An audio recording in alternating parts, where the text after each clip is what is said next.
Hello guys, welcome back to our channel. Today recipe అలసందల వడ అండి. మనం వడ చేసుకోవాలనుకుంటే 2 గంటల ముందే పప్పుని బాగా నానబెట్టుకోవాలండి. 2 టైమ్స్ వాష్ చేసిన తర్వాత పక్కన పెట్టుకొని వాటర్ లేకుండా తీసేసి మిక్సీ జార్లోకి కొద్దిగా అల్లం ముక్క, 2 పచ్చిమిరపకాయలు, కొద్దిగా జీలకర్ర, తగినంత సాల్ట్, ఒక సన్న ఎర్రగడ్డ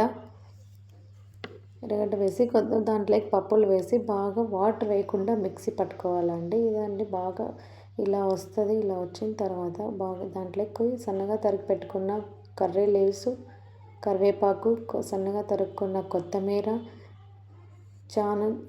సన్నగా తరుక్కున్న ఆనియన్, పెద్ద ఎర్రగడ్డ ఒకటి బాగా వేసి కలపాలండి.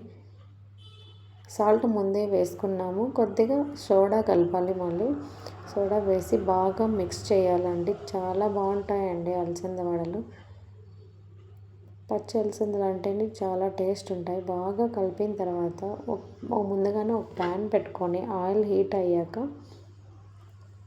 సన్నగా వచ్చిన తర్వాత ఒకవేళ మెత్తగా ఉంది అంటే కొద్దిగా శనగపిండి కూడా యాడ్ చేసుకోవచ్చండి. యాడ్ చేసుకొని బాగా మిక్స్ చేయాలండి. చేసిన తర్వాత కొద్దిగా వంట సోడా కొద్దిగా యాడ్ చేసి బాగా మిక్స్ చేసి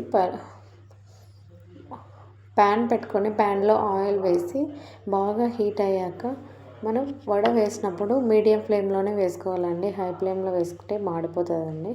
కొద్దిగా ఒక కవర్ తీసుకొని కవర్కి కొద్దిగా వాటర్ అట్లా అనుకుంటూ రౌండ్కి చేసి కొంచెం మధ్యలో హోల్ పెడితే ఇదే అండి అలసంద వడ.